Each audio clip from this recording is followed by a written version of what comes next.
Olá, minha gente querida! Acomodem-se, peguem um cafezinho, pois a história que vou contar hoje é daquelas que tocam fundo no coração da gente. É uma história sobre família, sobre limites e sobre o preço que às vezes pagamos para encontrar nosso próprio valor. Eu sou Juliana, tenho 32 anos e desde que me entendo por gente, meu irmão Ricardo me trata como sua babá pessoal não remunerada. Este Natal deveria ser diferente. Eu tinha prometido a mim mesma que finalmente o enfrentaria. Quando ele pegou sua agenda no jantar e anunciou: "Você vai cuidar das crianças por uma semana enquanto fazemos um cruzeiro pelo Caribe." Algo dentro de mim quebrou.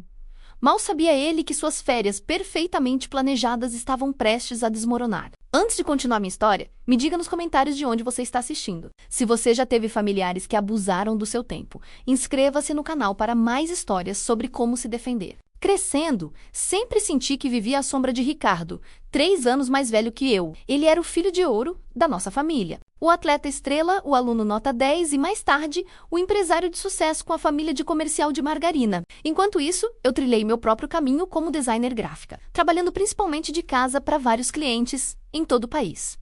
Eu amo meu trabalho, porque me dá liberdade criativa e flexibilidade. Mas, infelizmente, minha família, ela sempre viu essa flexibilidade como disponibilidade. Desde os meus 12 anos, Ricardo jogava suas responsabilidades em cima de mim sem pensar 2 vezes. Naquela época, era para vigiar suas coisas ou dar cobertura para ele quando saía escondido com os amigos, quando adultos. Isso evoluiu para cuidar de seus 3 filhos. Clara, de 8 anos, Léo, de 6, e a pequena Sofia, com apenas 3 anos. Juliana, pode olhar as crianças esta tarde? A Beatriz tem hora marcada no salão, e eu tenho uma reunião. Ele dizia, já saindo pela porta, antes que eu pudesse responder. Ei, mana, emergência no trabalho. Deixando as crianças aí em 20 minutos.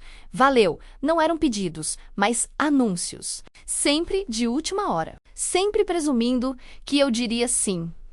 Nossos pais, Marta e Roberto, permitiram esse comportamento desde o início. Seu irmão tem tanta coisa para resolver, mamãe dizia. São só algumas horas, Juliana. Família ajuda a família, papai acrescentava. O Ricardo está construindo sua carreira. Estes são anos importantes para ele, como se o meu tempo, minha carreira, minha vida tivessem menos valor que a dele. Não me entenda mal. Eu adoro meus sobrinhos. A Clara com sua mente curiosa e perguntas intermináveis sobre meu trabalho de design. O Léo com seu sorriso travesso e amor por construir estruturas elaboradas de Lego. A pequena Sofia, que se aninhava no meu colo para a hora da história, seus dedinhos traçando as figuras. Eu amo ser tia deles, mas ressentia ser tratada como a creche da família. O ponto de ruptura veio no inverno passado. Quando Ricardo e Beatriz decidiram fazer uma viagem de fim de semana para comemorar seu aniversário, eles me informaram 3 dias antes, presumindo que eu ficaria com as crianças de sexta a domingo. Tive que cancelar o encontro e reagendar uma importante reunião com um cliente. Quando voltaram, não houve nenhum obrigado decente, apenas um imã de geladeira genérico do hotel e um casual. As crianças se comportaram, né? Sabia que você daria conta.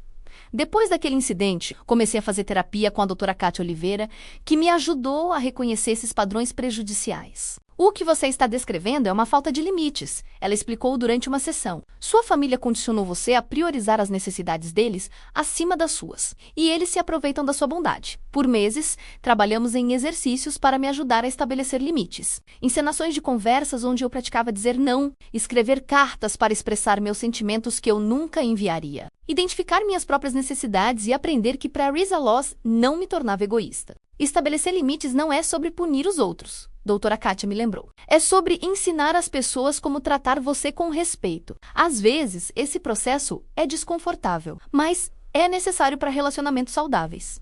Em dezembro, eu me sentia mais forte, mais centrada, mais consciente do meu valor. Prometi a mim mesma que na próxima vez que Ricardo ou qualquer pessoa da minha família se aproveitasse do meu tempo, eu me manteria firme. Mal sabia eu que essa oportunidade viria no dia de Natal, na frente de toda a nossa família, com um cruzeiro pelo Caribe como campo de batalha. O Natal sempre foi uma grande produção em nossa família. Mamãe passa dias preparando seus pratos clássicos. O pernil assado, o arroz à grega, a farofa com frutas secas que papai adora, e sua famosa rabanada com sorvete de creme.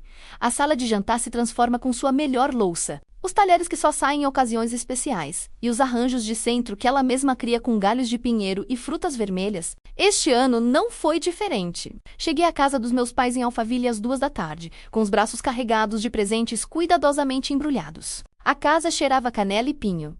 Músicas natalinas tocavam suavemente ao fundo, e a árvore no canto brilhava com enfeites colecionados ao longo de décadas, cada um com sua própria história. Ricardo, Beatriz e as crianças já estavam lá. Clara e Léo estavam jogando um jogo de tabuleiro com o vovô, enquanto Beatriz ajudava a mamãe na cozinha. Sofia cambaleava em um vestido de veludo vermelho, os cachos balançando a cada passo. Ricardo estava sentado na poltrona do papai, mexendo no celular, mal erguendo os olhos quando entrei. Tia Ju! Clara me viu primeiro, abandonando o jogo para jogar os braços ao redor da minha cintura. Léo a seguiu e logo Sofia se juntou ao abraço coletivo, suas mãozinhas pegajosas com alguma guloseima que a vovó lhe dera. Feliz Natal! Meus pestinhas, eu ri, equilibrando os presentes enquanto retribuía seus abraços. Eu tenho algo especial para cada um de vocês debaixo daquela árvore.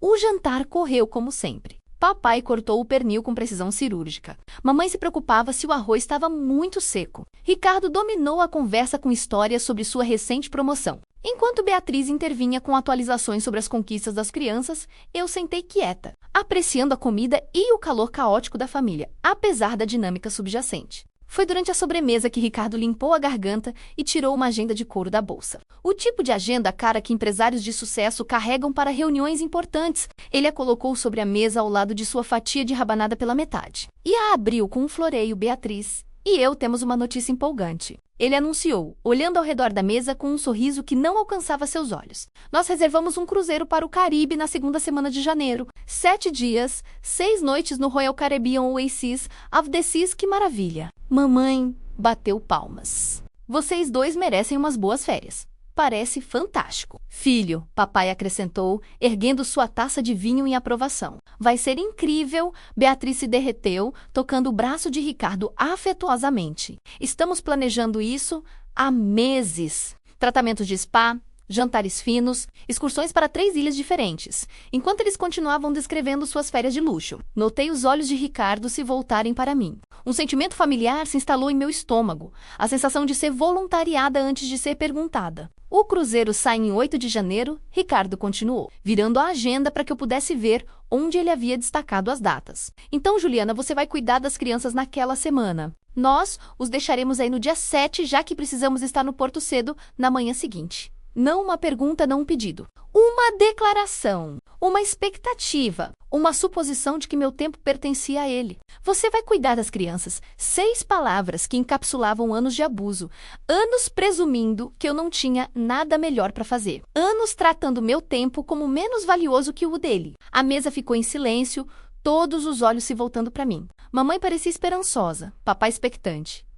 Beatriz já estava mentalmente arrumando seus biquíni. As crianças continuaram comendo a sobremesa, alheias à tensão que de repente encheu a sala. Eu comecei, sentindo o peso da expectativa me pressionando. A voz da doutora Katia ecoou em minha cabeça. Suas necessidades também importam. Eu não posso fazer isso, Ricardo. Eu tenho planos em janeiro. Seu garfo bateu no prato. Que planos? Você trabalha de casa. Pode cuidar deles enquanto trabalha. Eu tenho reuniões com clientes agendadas e uma vida própria. Respondi, tentando manter minha voz firme. Você deveria ter me perguntado antes de reservar seu cruzeiro, mas nós já pagamos por tudo. Beatriz interveio, sua voz subindo ligeiramente. Não é reembolsável. Juliana. Mamãe entrou na conversa, seus instintos de pacificador ativados. Certamente você pode reorganizar sua agenda, querida. É só por uma semana, e eles já fizeram todos os arranjos. As crianças adoram ficar com você, papai acrescentou. Como se isso resolvesse tudo. Eu me senti vacilar sob a pressão coletiva. O impulso familiar de concordar, de manter a paz, de ser a boa filha e irmã subiu pela minha espinha. Mas então me lembrei de todos os planos cancelados, as reuniões remarcadas, os encontros que nunca aconteceram porque Ricardo precisava de uma babá. Sinto muito, mas não posso fazer isso desta vez, eu disse, mais firme do que pretendia. Vocês precisam encontrar outra solução. O rosto de Ricardo endureceu. Nós conversaremos sobre isso amanhã, quando você tiver tido tempo para pensar. Tenho certeza de que você cairá em si. A conversa mudou sem jeito para outros tópicos, mas a tensão permaneceu. Quando saí naquela noite e dirigi para casa sozinha. as mãos agarrando o volante com força, o coração batendo com uma mistura de culpa e indignação pela primeira vez na minha vida. Eu tinha enfrentado meu irmão na frente da família, mas eu sabia que a batalha estava longe de terminar. Ao entrar na minha garagem, tomei uma decisão. Desta vez, seria diferente. Desta vez, eu não cederia. Desta vez eu protegeria meus limites, mesmo que isso significasse decepcionar a todos. De volta ao meu apartamento naquela noite, andei de um lado para o outro. Incapaz de dormir, meu telefone já tinha vibrado várias vezes com mensagens da mamãe, me encorajando a reconsiderar, me lembrando o quanto o cruzeiro significava para Ricardo e Beatriz. Como eles raramente tinham tempo a sós, cada mensagem torcia a faca da culpa um pouco mais fundo. Mas também fortalecia minha resolução. À meia-noite, liguei para minha melhor amiga, Raquel, sabendo que ela ainda estaria acordada assistindo a filmes de Natal com uma taça de vinho. Ele fez o quê? Ela exclamou depois que expliquei a situação. No Natal, na frente de todo mundo, sem nem te perguntar antes. Típico do Ricardo. Eu suspirei, me enrolando no sofá com uma manta. Ele sempre foi assim. Ele planeja a vida dele e espera que todo mundo se ajuste. E você sempre se ajusta. Raquel apontou. Sem maldade. É por isso que ele continua fazendo isso. Você o treinou para achar que sua resposta será sempre sim. Bem, não desta vez, eu disse, surpreendendo a mim mesma com a firmeza em minha voz. Cansei de ser o capacho da família. Raquel ficou em silêncio por um momento. Estou orgulhosa de você. Mas você sabe que eles não vão facilitar.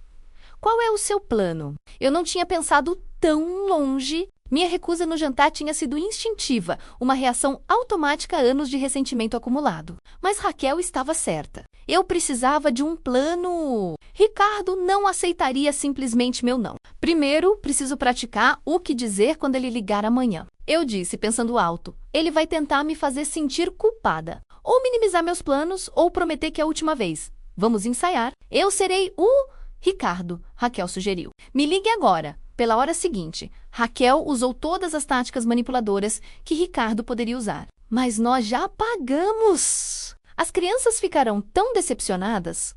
O que você pode ter planejado que seja mais importante do que ajudar a família? Mamãe terá que cuidar dele se você não o fizer. E você sabe que as costas dela estão doendo. A cada vez eu praticava manter minha posição, mantendo minha voz calma, mas firme, sem explicar demais ou me desculpar excessivamente. No final da nossa ligação, eu me sentia mais preparada, mais centrada. Na manhã seguinte, entrei em ação. Primeiro, reservei um chalé na pousada Refúgio da Montanha, um lugar tranquilo em Monte Verde, a umas 3 horas de São Paulo.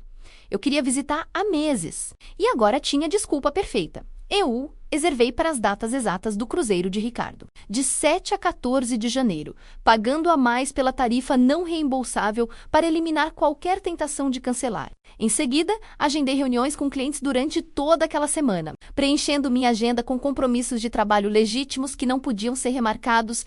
Eu até entrei em contato com novos clientes em potencial que eu pretendia contatar, marcando videochamadas introdutórias durante aquele período. Então, sentei-me à minha mesa e escrevi um bilhete para deixar na minha porta. Ricardo e Beatriz, estou indisponível para cuidar das crianças durante o seu cruzeiro. Como mencionei no jantar de Natal, tenho compromissos anteriores que não podem ser alterados. Por favor, respeitem minha decisão e façam arranjos alternativos. Espero que aproveitem suas férias. Juliana, imprimi em fonte grande e clara. Coloquei em um protetor de plástico contra o clima de janeiro e o deixei de lado. Eu o prenderia na minha porta da frente no dia 7 de janeiro, o dia em que planejavam deixar as crianças. Naquela tarde, meu telefone tocou. O nome de Ricardo brilhou na tela. Respirei fundo, lembrando da minha sessão de prática com Raquel.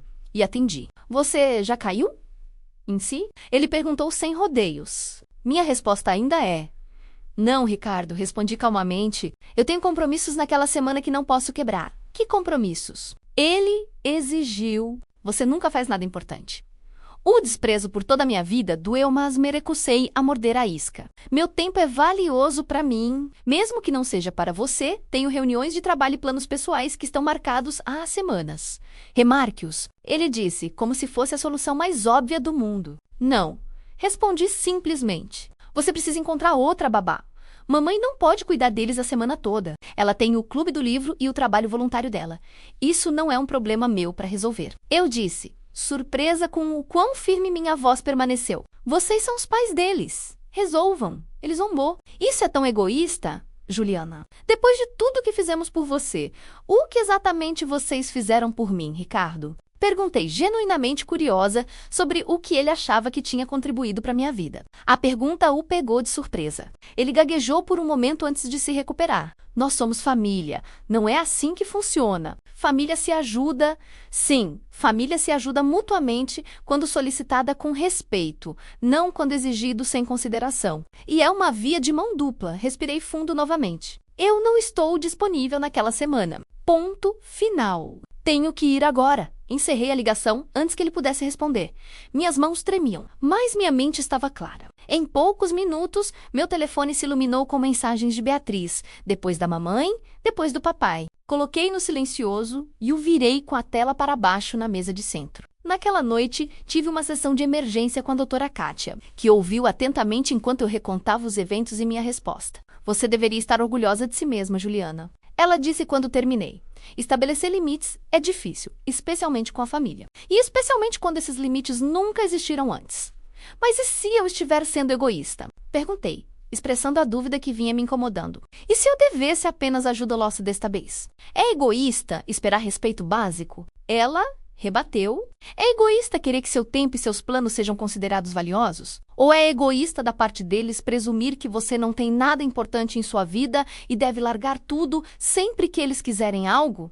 Colocado dessa forma, a resposta parecia óbvia. Ainda assim, passei o resto da semana de festas pesquisando artigos e livros sobre dinâmica familiar e limites saudáveis. Cada recurso confirmava o que a doutora Kátia vinha me dizendo, que meus sentimentos eram válidos, que estabelecer limites não era apenas aceitável, mas necessário para relacionamentos saudáveis, e que o desconforto que eu estava sentindo era uma parte normal da mudança de padrões estabelecidos. À medida que o ano novo passou e janeiro começou, fortaleci minha resolução com meditação diária e escrevendo em um diário. Combinei com um vizinho para pegar minha correspondência e regar minhas plantas enquanto eu estivesse fora. Fiz minha mala, carreguei meu carro com mantimentos e suprimentos para o chalé e me preparei para qualquer tempestade que pudesse vir quando Ricardo e Beatriz percebessem que eu estava falando sério. O dia 7 de janeiro chegou com uma rajada de vento gelado e um pouco de garoa. Eu estava acordada desde o amanhecer, terminando os preparativos de última hora para minha viagem. Minha mala esperava perto da porta. Meu notebook e materiais de trabalho estavam cuidadosamente embalados. A geladeira estava vazia de produtos perecíveis. O ar-condicionado foi desligado para economizar energia enquanto eu estivesse fora. Às 9h30, prendi o bilhete na minha porta da frente e voltei para dentro para esperar. Ricardo tinha mandado uma mensagem na noite anterior, deixando as crianças às 11 horas da manhã. Certifique-se de ter comida suficiente, sem perguntar se o horário funcionava para mim, sem confirmar se eu sequer estaria em casa. Apenas mais uma exigência disfarçada de informação. Observei pela janela quando o SUV prateado deles entrou na minha garagem às 10h45, 15 minutos adiantado. Ricardo sempre se orgulhou da pontualidade, embora neste caso eu suspeitasse que ele esperava me pegar desprevenida, para forçar minha mão chegando antes que eu pudesse sair. Do meu ponto de observação, observei-os descarregando o veículo. Ricardo abriu o porta-malas, enquanto Beatriz abria as portas de trás para soltar as crianças.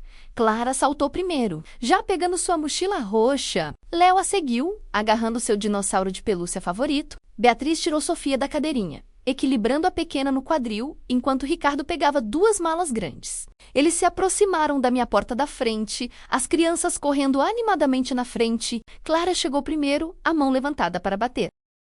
Quando ela parou, vi sua pequena cabeça inclinar para o lado ao notar o bilhete. Ela chamou seus pais, apontando. Ricardo chegou à porta, leu o bilhete, depois leu novamente, como se as palavras pudessem mudar. Seus ombros enrijeceram. Ele se virou para Beatriz. Gesticulando para o papel com movimentos bruscos e raivosos, ela mudou Sofia para o outro quadril. Inclinou-se para ler, depois deu um passo para trás, a boca se abrindo no que parecia ser choque. Meu telefone começou a tocar. O nome de Ricardo brilhou na tela. Deixei cair na caixa postal. Tocou imediatamente de novo, e de novo, e de novo. Após a 5ª chamada, atendi. Alô, Ricardo! Que diabos é isso? Ele exigiu, a voz tensa de raiva. Estamos parados do lado de fora da sua porta com as crianças e as malas. Abra! O bilhete explica tudo. Respondi calmamente. Eu disse que estava indisponível esta semana. Eu disse para vocês fazerem outros arranjos. Isso é ridículo. Ele explodiu. Você não pode simplesmente decidir de última hora nos deixar na mão. Eu não decidi de última hora, corrigi. Eu te disse no jantar de Natal, quase 2 semanas atrás, que eu não podia. Você escolheu não acreditar em mim ou não me levar a sério onde você está. Ele exigiu. Você está em casa? Não, não estou. Eu disse sinceramente, estou prestes a sair para minhas próprias férias, que planejei e paguei. Assim como você planejou e pagou pelas suas PontoPay, a voz de Beatriz surgiu no telefone agora. Ela deve ter pegado de Ricardo Juliana, por favor. Ela disse, seu tom, uma mistura praticada de decepção e manipulação, estamos ansiosos por isso há meses. O navio sai amanhã de manhã. O que devemos fazer com as crianças? O que quer que vocês tivessem feito se eu não existisse? Respondi, contratem uma babá, peçam a amigos, levem-nos com vocês. Todas essas são opções que não envolvem abusar do meu tempo. Eu não acredito que você está fazendo isso conosco. Ela disse, sua voz endurecendo. Depois de todas as vezes que te incluímos em eventos de família, todos os presentes de aniversário que te demos, todas as vezes que te chamamos para jantar, foi fascinante como sua máscara de doce afeição fraterna caiu rapidamente. Quando ela não conseguiu o que queria, aqueles eventos de família que ela mencionou sempre foram nos termos deles.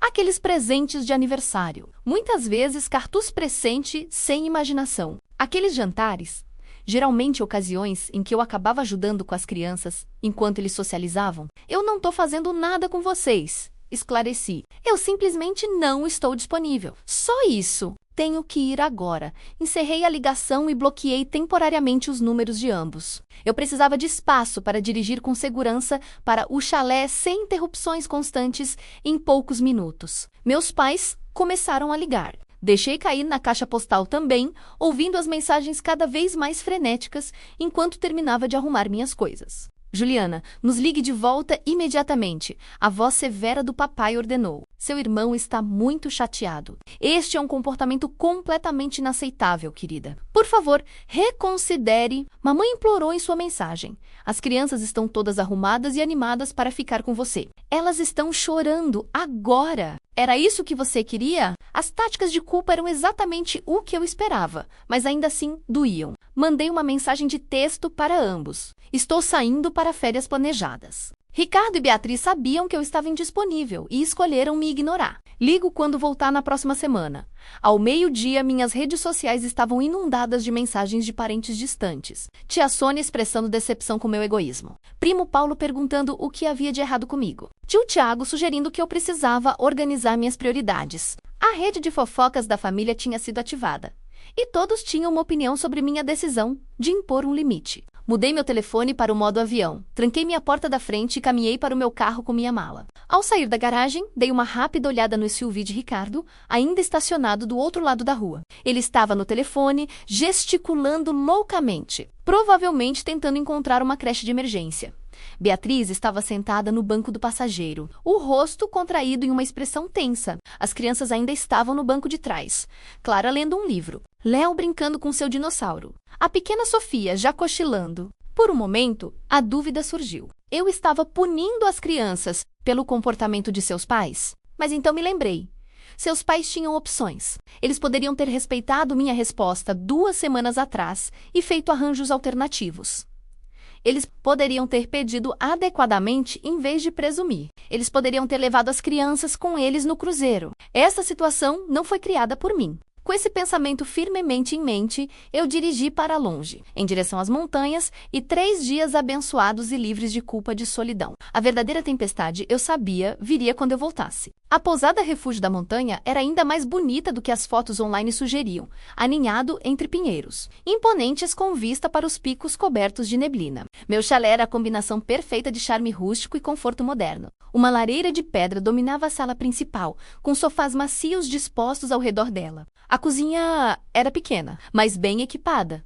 O quarto tinha uma cama king size, com uma coxa artesanal e janelas que davam para um pequeno lago congelado. Nas primeiras 24 horas, mantive meu telefone totalmente desligado, permitindo-me descomprimir após o confronto. Eu caminhei pelas trilhas para iniciantes perto do chalé, acendi uma fogueira usando a lenha empilhada na varanda e li metade de um romance, que eu pretendia começar há meses. O silêncio era curativo, quebrado apenas pelo ocasional chamado dos pássaros ou o suave estalar dos galhos. No segundo dia, a curiosidade levou a melhor. Liguei meu telefone novamente, preparando-me para o dilúvio. Mais de 70 mensagens e 30 ligações perdidas me aguardavam. Percorri-as rapidamente, notando o padrão: raiva inicial, pânico crescente, resolução relutante de problemas e, finalmente, aceitação ressentida. Meus pais acabaram intervindo para cuidar das crianças, cancelando seus próprios planos para acomodar o cruzeiro de Ricardo e Beatriz, o clube do livro da mamãe, o jogo de golfe do papai, o jantar deles com amigos, tudo sacrificado sem queixas. O padrão duplo era gritante. Os planos deles poderiam ser cancelados a qualquer momento por causa de Ricardo, mas meu limite, claro, foi tratado como um ato de traição familiar. As crianças estão conosco agora, dizia a mensagem final da mamãe. Espero que você esteja feliz consigo mesma. Eu não estava feliz. Exatamente. Eu estava triste por ter chegado a esse ponto. Triste por minha família não poder respeitar um simples não. Triste por décadas de padrões disfuncionais terem levado a esse ponto de ruptura. Mas por baixo da tristeza havia algo novo. Um sentimento silencioso de dignidade, de autorrespeito, de me manter firme na minha verdade, independentemente das consequências. Enviei uma resposta para a mamãe. Sinto muito que vocês tiveram que mudar seus planos. Amo vocês e as crianças e ligo quando voltar. Então, silenciei meu telefone novamente e voltei ao meu refúgio pacífico. Passei os dias trabalhando remotamente, aproveitando a internet surpreendentemente boa do chalé para participar das minhas reuniões de cliente agendadas por videochamada à noite. Explorei as pequenas cidades próximas, descobrindo uma livraria charmosa, um café com tortas caseiras e uma galeria de arte local com paisagens da montanha. No quinto dia da minha estadia, recebi uma mensagem inesperada do meu pai. Ricardo e Beatriz estão interrompendo o cruzeiro. Voltam para casa amanhã. Reunião de família em nossa casa no domingo às 14 horas. Esteja lá. Não um pedido, uma ordem. A fruta não caiu longe da árvore. Cogitei não ir. Cogitei estender minha estadia no chalé. Cogitei dirigir na direção oposta e começar uma nova vida em algum lugar onde ninguém me conhecesse. Mas eu sabia que fugir não resolveria nada. Esse confronto estava se formando há anos e agora era hora de encará-lo de frente. Respondi com uma única palavra: ok. Os 2 últimos dias do meu retiro na montanha foram tingidos de ansiedade sobre a próxima reunião de família. Ensaiar o que eu diria, imaginei vários cenários, me preparei para acusações e manipulações. Mas também apreciei esses últimos momentos de paz. Sabendo que, acontecesse o que acontecesse no domingo, eu tinha me dado este presente de tempo, esta prova de que minhas necessidades também importavam quando o domingo chegou. Fiz o check-out do chalé cedo e dirigi direto para a casa dos meus pais. Chegando exatamente às 14 horas, todos já estavam lá, sentados ao redor da mesa da sala de jantar como uma espécie de tribunal de família. Mamãe e papai nas cabeceiras da mesa. Ricardo e Beatriz de um lado, 3 cadeiras vazias do outro. Uma presumivelmente para mim, as outras simbólicas das crianças que estavam conspicuamente ausentes. As crianças estão com a mãe da Beatriz. Mamãe explicou quando perguntei, seu tom sugerindo que eu não tinha o direito de perguntar depois de tê-las abandonado. Sentei-me na cadeira do meio, em frente a Ricardo, cruzei as mãos sobre a mesa e esperei. O silêncio se estendeu, pesado com acusações não ditas. Papai limpou a garganta. Acho que todos nós sabemos por que estamos aqui. Ricardo e Beatriz tiveram que interromper suas férias mais cedo por causa de complicações com o cuidado das crianças. Complicações? Ricardo zombou. Minha irmã nos deixou na mão sem aviso prévio. Eu te dei 2 semanas de aviso, corrigi baixinho. No jantar de Natal e novamente no telefone, várias vezes você sabia que já tínhamos pago pelo cruzeiro. Beatriz interveio. Você sabia o quanto isso era importante para nós. E você sabia que eu disse não. Respondi. Vocês escolheram ignorar isso e aparecer na minha porta de qualquer maneira. Chega! Papai levantou a mão. Juliana, seu comportamento foi completamente irresponsável. Seu irmão e a esposa dele trabalham duro o ano todo. Eles mereciam aquelas férias. Família ajuda. Família, foi assim que te criamos. Vocês me criaram para ser a ajudante da família. Eu disse, surpresa com a firmeza em minha voz. Vocês criaram o Ricardo para ser o tomador da família. Desde a infância, as necessidades dele, o tempo dele, os planos dele sempre foram mais importantes que os meus. Isso não é verdade, mamãe protestou. É sim, insisti. Quando éramos crianças, quem tinha que mudar seus planos quando alguém precisava vigiar a casa? Quem tinha que perder festas para ajudar nas tarefas? De quem se esperava que largasse tudo quando a família precisava de algo? Você sempre foi mais responsável, papai disse, como se isso explicasse tudo. Não, balancei a cabeça, eu sempre fui mais complacente. Há uma diferença. Ricardo se inclinou para frente, os olhos cerrados. Então, o que foi isso, vingança? Fazendo-nos pagar por algum suposto desprezo da infância. Isso fui eu finalmente estabelecendo um limite. Depois de anos sendo explorada, expliquei. Isso fui eu dizendo que meu tempo também tem valor. Isso fui eu esperando o respeito básico de ser perguntada. Não mandada, quando vocês querem algo de mim, nós perdemos 15 mil reais por causa do seu limite. Beatriz disparou. A companhia de cruzeiro só reembolsou metade quando tivemos que voltar mais cedo. Vocês perderam 15 mil reais porque falharam em fazer arranjos adequados para o cuidado das crianças. Corrigi. Isso não é culpa minha, claro que é sua culpa. Ricardo bateu o punho na mesa. Você sempre cuidou das crianças. Sempre. Tínhamos todos os motivos para acreditar que você faria isso desta vez também. Exceto que eu disse que não faria. Lembrei-o. Várias vezes nós pensamos que você mudaria de ideia. Mamãe admitiu suavemente. Você sempre muda. Suas palavras pairaram no ar. A verdade acidental no cerne de tudo, eles haviam descartado minha recusa, porque a história lhes ensinara que poderiam me vencer pelo cansaço. Que meu não significava realmente, não. Que eventualmente eu cederia para manter a paz. Não mais. Eu disse simplesmente. O rosto de Ricardo ficou vermelho. Você tem alguma ideia do que você fez? O cruzeiro foi um desastre. Nós dois estávamos estressados com as crianças. A Beatriz chorou todas as noites. Brigamos constantemente. Mal aproveitamos qualquer coisa antes de ter que voar de volta mais cedo. Sinto muito que vocês não tenham aproveitado suas férias. Eu disse, genuinamente. Mas esse foi o resultado de suas escolhas, não das minhas... Nossas escolhas. A voz de Beatriz subiu quase a um grito. Nós escolhemos confiar que você estaria lá por nós, como sempre esteve. E eu escolhi finalmente me defender, respondi. Dizer não a ser explorada, esperar a cortesia básica de ser perguntada, em vez de ser informada sobre o que eu vou fazer com o meu tempo. E agora? Papai exigiu... Você simplesmente decide que não faz mais parte desta família. Você não ajuda. Você não se importa com seus sobrinhos.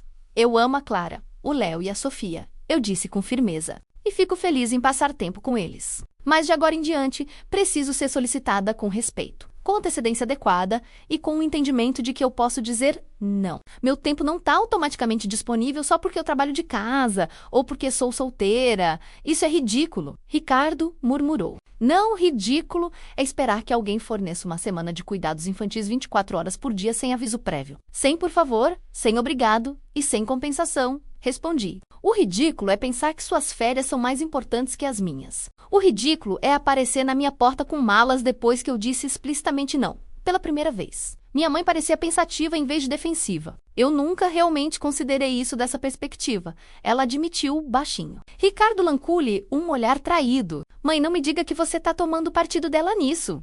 Eu não estou tomando partido, ela disse. Estou apenas pensando em como sempre operamos como família. Nós sempre operamos com a Juliana como plano B. A rede de segurança, a pessoa confiável que nunca diz não, apontei. E eu não posso mais fazer isso. Não é saudável para nenhum de nós. A conversa continuou por horas, circulando por acusações e defesas, velhas mágoas e novos limites. Ricardo saiu furioso em um ponto, apenas para retornar 20 minutos depois, um pouco mais calmo, mas não menos resistente à nova realidade que eu estava estabelecendo. Beatriz alternava entre o silêncio frio e apelos chorosos à lealdade familiar. No final daquela tarde exaustiva, nada estava verdadeiramente resolvido. Nenhum pedido de desculpas grandioso foi oferecido. Nenhuma reconciliação dramática ocorreu, mas algo havia mudado, quase imperceptivelmente. Uma rachadura havia se formado na fundação da nossa dinâmica familiar, deixando entrar os primeiros raios hesitantes de um novo entendimento. Enquanto eu dirigia para casa naquela noite, emocionalmente exausta, mas estranhamente em paz. Percebi que este era apenas o começo de um longo processo de redefinir meu lugar na família. A estrada à frente não seria fácil, mas, pela primeira vez na minha vida, eu estava triunfando nos meus próprios termos. As semanas seguintes ao nosso confronto familiar foram estranhamente silenciosas. Ricardo e Beatriz entraram em silêncio total, nem mesmo enviando as fotos usuais das crianças que enchiam nosso grupo de família. Mamãe ligava uma vez por semana, nossas conversas educadas, mas superficiais, evitando cuidadosamente qualquer menção ao incidente do cruzeiro. Papai retirou-se para sua característica distância emocional, comunicando-se apenas através da mamãe quando necessário.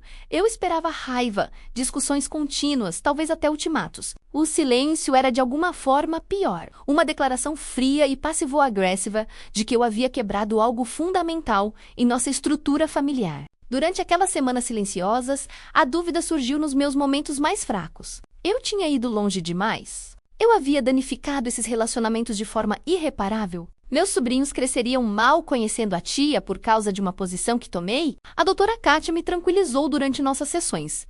Este silêncio faz parte do processo, ela explicou. Sua família está se recalibrando. O sistema antigo não funciona mais. E eles ainda não descobriram como operar nesta nova realidade onde você tem limites. A família estendida, no entanto, estava tudo menos silenciosa. A rede de fofocas da família estava ocupada e todos tinham uma opinião.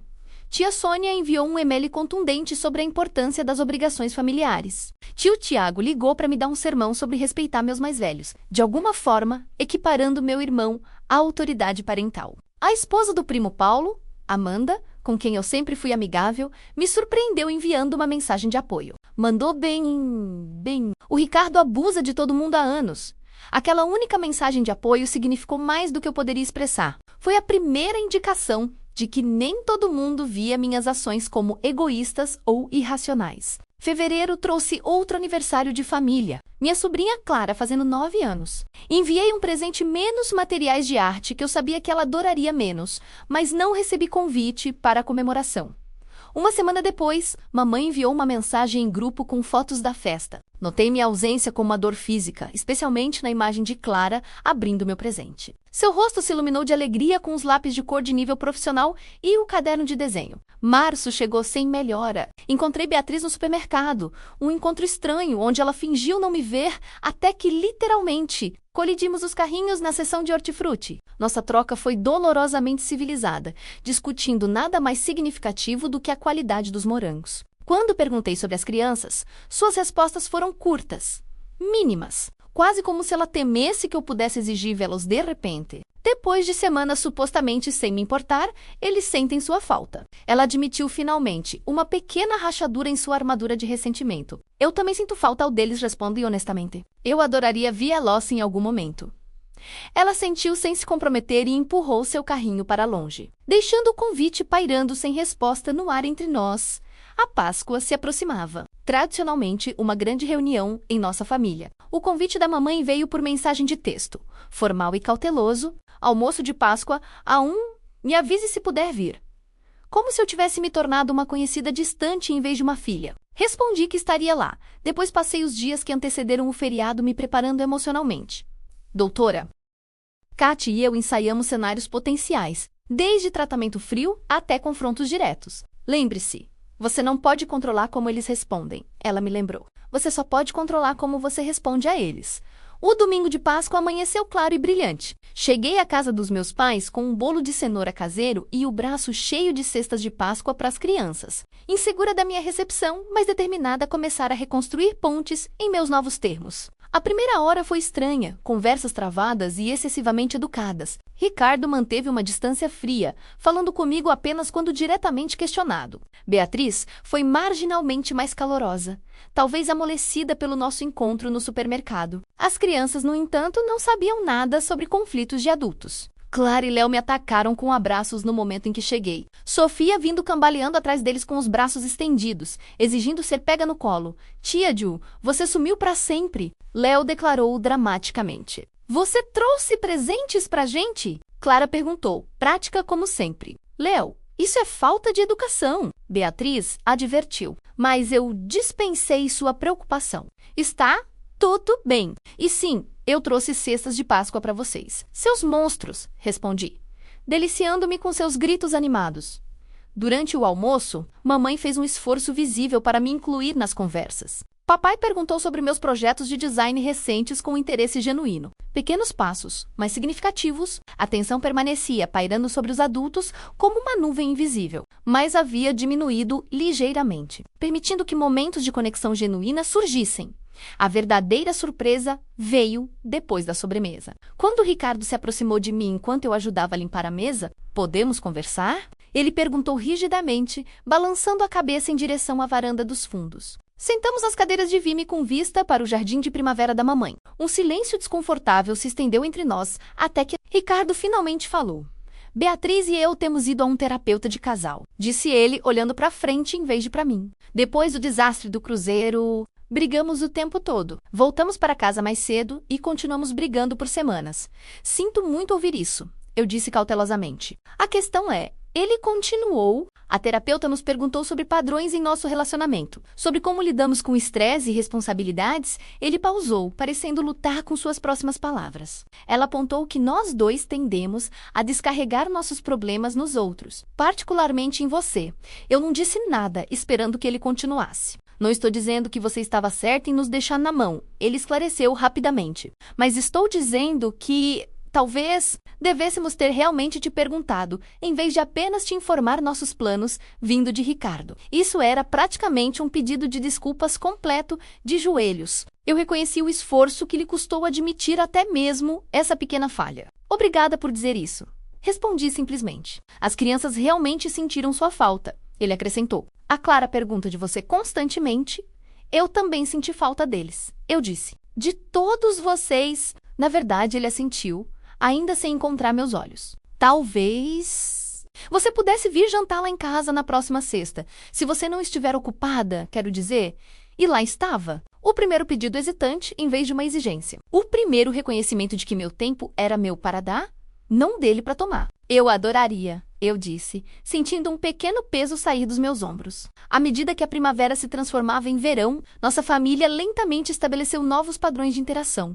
Mamãe parou de oferecer automaticamente meus serviços sempre que alguém precisava de ajuda. Papai começou a perguntar sobre meus planos com interesse genuíno, em vez de avaliação. Ricardo e Beatriz começaram a avisar com antecedência real quando queriam que eu cuidasse das crianças, completo com "por favor" e "obrigado". A mudança mais inesperada veio da mãe de Beatriz, Margarida, que me ligou do nada em junho. "Eu queria te agradecer", ela disse, me surpreendendo. "Pelo quê?", perguntei, confusa. "Por finalmente enfrentá-los", ela respondeu com uma risada. "Eu digo a Beatriz há anos que eles abusam de você, mas ela nunca ouviu. Agora, eles me pedem direitinho quando precisam de ajuda com os netos, com um aviso razoável. É revigorante." Em julho, 6 meses após o incidente do cruzeiro, fui convidada para os jogos de futebol da Clara, as partidas de beisebol do Léo e o recital de dança da Sofia. Eu compareci a todos, gradualmente reconstruindo meu relacionamento com as crianças que eu adorava. Ricardo e eu estabelecemos um novo e frágil entendimento baseado no respeito mútuo. Em vez de expectativa e obrigação, nossos pais observaram essa evolução com uma mistura de alívio e perplexidade, ocasionalmente escorregando para velhos padrões, mas cada vez mais conscientes dos novos limites. Mamãe confessou tomando café uma manhã: "Eu nunca percebi o quanto todos nós nos apoiávamos em você, até você parar de nos deixar. O caminho para curar nossa dinâmica familiar não foi reto nem suave. Houve contratempos, momentos em que velhos ressentimentos surgiam, momentos em que o senso de direito de Ricardo reaparecia. Mas a cada interação, a cada feriado, a cada reunião de família, aprendemos a navegar nossos relacionamentos com maior consciência e respeito. E eu aprendi que estabelecer limites, embora doloroso e assustador no início, havia, em última análise, fortalecido em vez de danificado meus relacionamentos mais importantes." Em dezembro, quase um ano depois daquele fatídico jantar de Natal, nossa família havia se estabelecido em um novo normal. As mudanças eram sutis, mais profundas, visíveis em centenas de pequenas interações. Quando mamãe precisou de ajuda para preparar o dia de ação de graças, ela ligou para perguntar se eu tinha tempo, aceitando graciosamente quando eu só podia oferecer um dia em vez de 3. Quando Beatriz queria uma noite a sós com Ricardo, ela mandou uma mensagem com bastante antecedência: "Você estaria disponível para cuidar das crianças na próxima sexta à noite? Nós realmente apreciaríamos." A transformação mais significativa, no entanto, foi no meu relacionamento com Ricardo. Nossos padrões de infância estavam profundamente enraizados. O papel dele como o filho de ouro com direitos, o meu como ajudante complacente. Mudar esses padrões exigiu esforço consistente de ambos. Ainda havia momentos em que ele escorregava para velhos hábitos. Momentos em que eu tinha que gentilmente, mas com firmeza, lembrá-lo dos meus limites. Mas, cada vez mais, esses momentos se tornaram a exceção, não a regra. No início de dezembro, Ricardo me convidou para almoçar. Apenas nós dois, algo que não acontecia há anos, possivelmente nunca. Eu queria falar com você sobre o Natal, ele disse depois que pedimos. Beatriz e eu estamos planejando outro cruzeiro. Eu me enrijeci automaticamente, preparando-me para o velho padrão se reafirmar. Em fevereiro, ele continuou. Fim de semana do feriado, 3 noites, ele pegou o telefone mostrando-me os detalhes da reserva. Nós já combinamos com os pais da Beatriz para ficarem com as crianças. Eles estão animados com isso, na verdade. A Margarida quer fazer algumas atividades de inverno com eles. Parece perfeito, eu disse, sentindo um alívio me invadir. Fico feliz por vocês dois. A questão é... Ricardo largou o telefone, encontrando meus olhos diretamente. Eu queria reconhecer algo. Tenho pensado muito sobre isso este ano. Ele pausou, parecendo reunir seus pensamentos. Você estava certa. Sobretudo, sobre como eu tratava seu tempo como menos valioso que o meu. Sobre como eu simplesmente esperava que você tivesse disponível sempre que eu quisesse algo. Eu sentei em silêncio atordoado. Em todos os nossos anos, eu nunca tinha ouvido o Ricardo admitir que estava errado sobre algo substancial. O cruzeiro em janeiro passado, ele continuou. Quando você se recusou a cuidar das crianças, eu fiquei furioso com você. Mas, olhando para trás, percebi o quão arrogante eu estava sendo. Eu nem sequer considerei te perguntar direito. Vê se você estava disponível. Respeitar que você poderia ter seus próprios planos. Obrigada por dizer isso. Eu disse baixinho.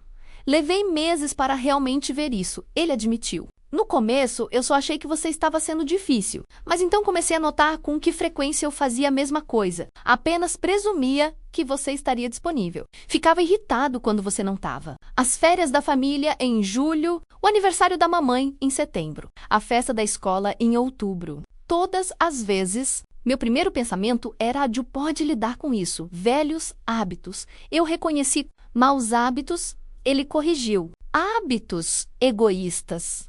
E estou tentando quebrá-los enquanto terminávamos nosso almoço. Ricardo perguntou sobre meu trabalho, meus amigos, meus planos para as festas. Perguntas reais, nascidas de interesse genuíno. Em vez de obrigação, talvez pela primeira vez em nossas vidas adultas, nos conectamos como iguais, como amigos. Até, em vez de como o filho de ouro e a filha confiável, esse novo equilíbrio se estendeu ao meu relacionamento com meus pais também. Mamãe ligou uma noite em meados de dezembro, sua voz inesperadamente hesitante. Seu pai e eu estivemos conversando. Ela começou sobre o Natal passado e tudo o que aconteceu depois. Mãe, não precisamos remoer tudo isso, eu disse gentilmente. Não, nós precisamos... Ela insistiu, porque nós te devemos um pedido de desculpas. Nós sempre colocamos mais pressão em você para acomodar todo mundo. Nós esperávamos que você fosse a flexível, aquela que cederia. E quando você finalmente se defendeu, nós te tratamos como se você tivesse feito algo errado. Suas palavras trouxeram lágrimas inesperadas aos meus olhos. Obrigada, consegui dizer. Estamos orgulhosos de você, ela continuou. Por estabelecer limites saudáveis, por nos ensinar a respeitar seu tempo e suas necessidades. Na verdade, isso me inspirou a fazer o mesmo com parte do meu trabalho voluntário. Eu saí de 2 comitês que estavam se aproveitando de mim. Sério? Perguntei, surpresa. Sério, ela confirmou. Acontece que o meu tempo também é valioso quando o Natal chegou novamente. Nos reunimos na casa dos meus pais. Como sempre, as mesmas decorações enfeitavam a árvore. A mesma louça enfeitava a mesa. As mesmas receitas de família enchiam a cozinha com aromas familiares. Mas por baixo dessas tradições, tudo havia mudado. Clara me presenteou com um cartão feito à mão, com um desenho de nós duas pintando juntas. Léo havia construído uma elaborada criação de Lego que ele orgulhosamente anunciou ser o escritório da tia Jill. Sofia simplesmente subiu no meu colo durante a sobremesa. Sua pequena cabeça aninhada sob meu queixo enquanto ela cochilava, confiante e contente. Depois do jantar, enquanto estávamos todos sentados na sala de estar abrindo presentes, Ricardo pegou um pequeno envelope e me entregou. Isso é de mim e da Beatriz, ele disse. Feliz Natal, mana. Dentro havia um véu presente para um fim de semana em um spa, no mesmo resort de montanha para onde eu havia escapado no janeiro anterior. Achamos que você merecia um pouco de relaxamento, Beatriz explicou, seu sorriso genuíno. Sem pegadinhas. Mais tarde, enquanto eu dirigia para casa pelas ruas silenciosas e cobertas de sereno, refleti sobre a jornada do ano.